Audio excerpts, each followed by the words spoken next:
Well, hey everybody, I haven't been around in quite a long time. I had some health issues going on. They were pretty gnarly, I'm not going to lie. But I'm over it now, and that's always good. Um, about a month ago, I told you that I was going to teach you how to draw, and because anybody can draw, even if you've never picked up a pencil, you can be taught to draw. And I showed you my Nosferatu painting. Well, that's going to take like even sped up, because I will speed it up a little bit and describe it as we're going. It could still take 30, 45 minutes. It was a long drawing. Well, with Night of the Living Dead, a rock film coming up next year, I thought it would be kind of cute to just draw some cartoon zombies, just smaller versions. You know, I've got, and then just give them funny names. Like we have, uh, we have Lefty here, kind of gross, I know, and we have Curly here, just kind of, you know. But today, we are going to learn to draw this guy.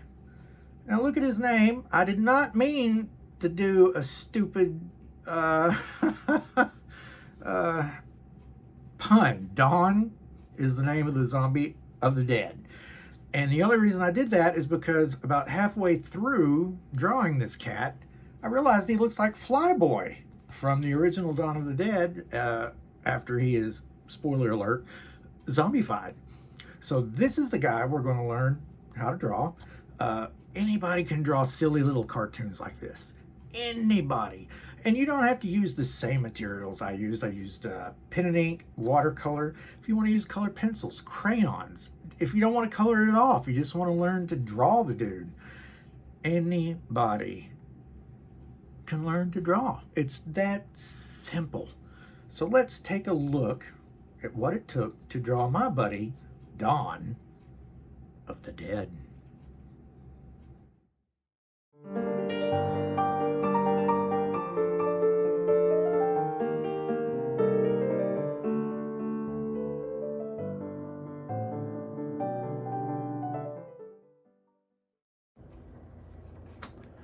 Well, hello there.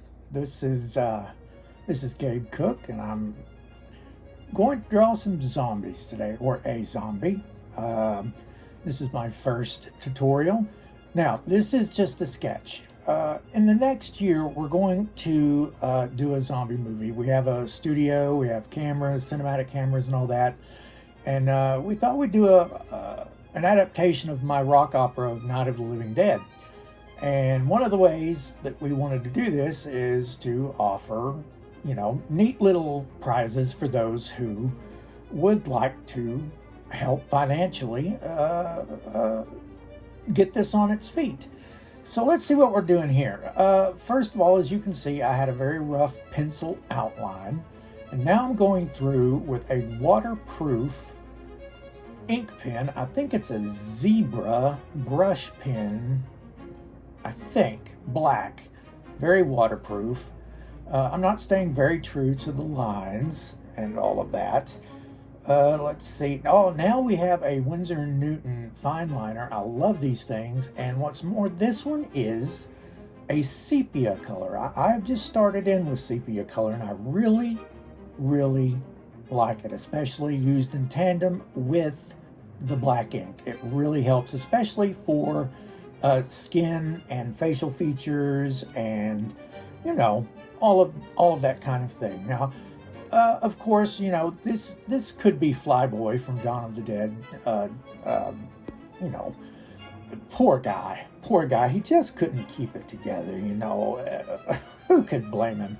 Incidentally, this actor is David Emge, and unfortunately, he's the first of the 4 leads of Night of the Living Dead to, well, pass away, and it's a sad thing, but I thought I would give him a little bit of a tribute with this. So here I am. I'm going over the pencil lines with the ink. Always use pencil because you can erase your mistakes. And here I am giving just, you know, I'm putting some wrinkles in the clothing and just little details that, who knows, maybe people won't even recognize. But I know they're there, so that's good enough for me. So anyway, and now we're going to dry it with a hairdryer, just a normal hairdryer, just to make sure that the ink is set, and that the any kind of, I'm going to be using watercolor, won't run. This is a rubber eraser. I'm just getting rid of all those pencil lines so that nobody knows how I did it. I believe this is color now, watercolor.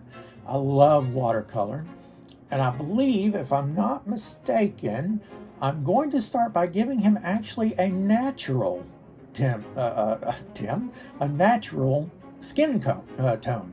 As you can see, I think this is probably buff titanium and Naples yellow, I think. It's been a while since I've drawn this. But anyway, I wanted to give him a natural human skin tone before I give him the zombie skin tone. You know, it just seems natural, doesn't it?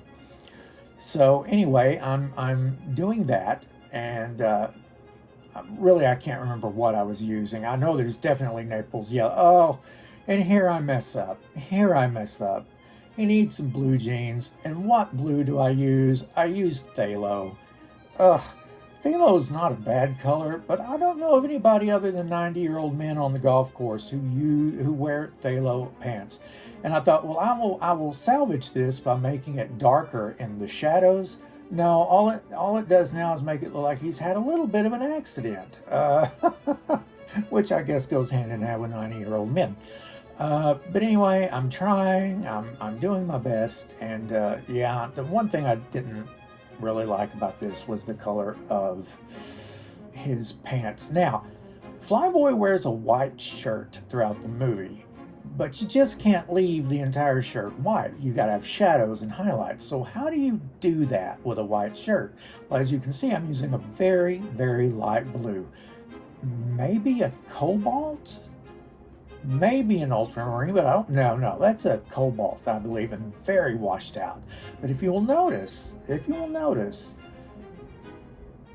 it really does make the white pop out by using these blue shadows. So I suggest using this whenever you have a white character, a snowman, anything like that.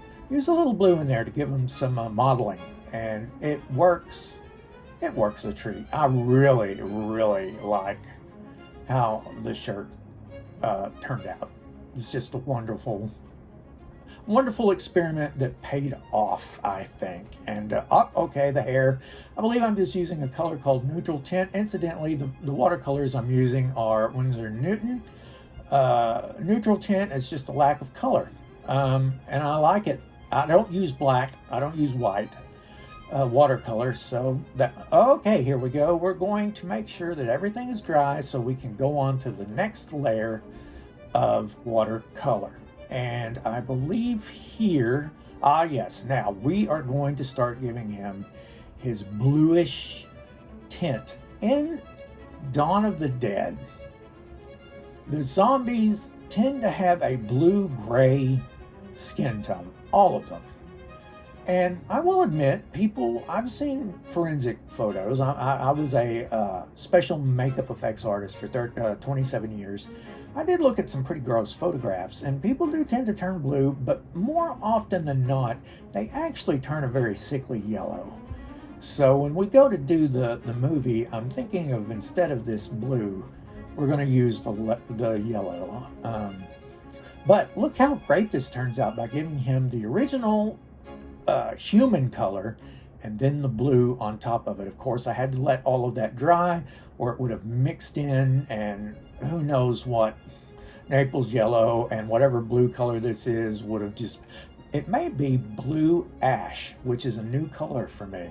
And I really, really like it. I really think it works well. Now I'm going to darken it up a little bit. Maybe give him some shadows, I think. I'm not quite sure. And now going to darken the hair with a darker neutral tint. There may be a little bit of indigo blue, but boy, it would be just a little bit. I don't know.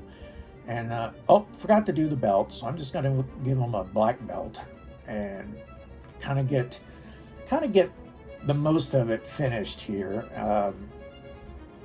We'll see. Well, there we are again. Always dry. Either wait for it to dry or use some kind of heat machine if you don't have time. Now look here, I don't know what happened. I guess I did not film putting the blood on him. But what I'm doing here is I'm giving him a basic background, again, neutral tint, but it does not look like pure neutral tint. Again, it looks like there is a slight blue color to this background. And the problem is with that, I don't talk about this much, but when I got married 20 years ago, I realized through my wife that I have a blue-green color blindness. Not color blindness, but I have accidentally thought that blue is green and green is blue. And I'm really having to work hard to get over that. Now I'm doing a second layer here. That definitely has some indigo or something in it. I can't quite tell what. But anyway, well, here we go. This one's going to take quite a bit of drying because that was a lot of watercolor to get that background. Just a basic background. I don't like using white, you know, especially with his white shirt. But anyway, you see me kind of feeling there to make sure that it's dry. But anyway, we're getting there. We're getting close to the end. Now, I'm using an acrylic pen. That's all it's called. Acrylic marker, not a Posca, not... those things don't work for me. I've never had an acrylic pen work for me, a white pen. This thing is beautiful. It gives me these great highlights. I don't have to worry about it. And I just love it. I don't know how I came across it. And it's very cheap. Now, this is a white Sharpie. I've decided to name this guy Don because my best friend's middle name is Don.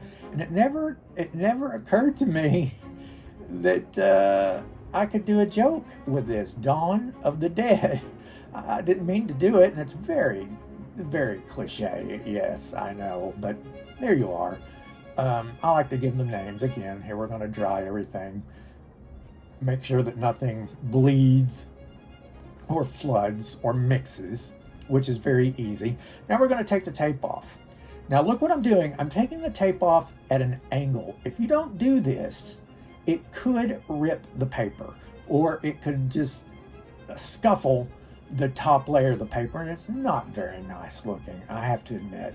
You know, I hate it when that happens. But I love putting borders on this. Now I'm going to write Not a Living Dead, a rock film, just to identify it, my signature, which is just a G and the date. And I'm going to try to give these to people that help us financially. Now I'm going to go in here, I think, and just put some extra wrinkles, some extra details. I'm going to, looks like I'm giving the blood a little bit of, what am I doing there? Just to give it a little bit of texture and make it stand out, you know. Again, this is just a simple sketch. I'm not trying to be realistic. I'm not trying to draw David M.G. Again, it's just something that I think it would be cool to raffle off or whatever. Now, what I'm using here is my favorite sketchbook. It is watercolor sketchbook, and it's called a block. That means all the paper is gummed together. You have to take a palette knife and run it around to release the picture, and we are done. So here is Dawn of the Dead, and here's the weird part. I can't find this picture anymore.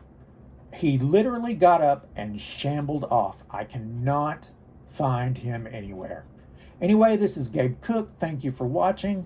We're going to do a lot more of these, so stick around, and I really appreciate you guys. Till next time.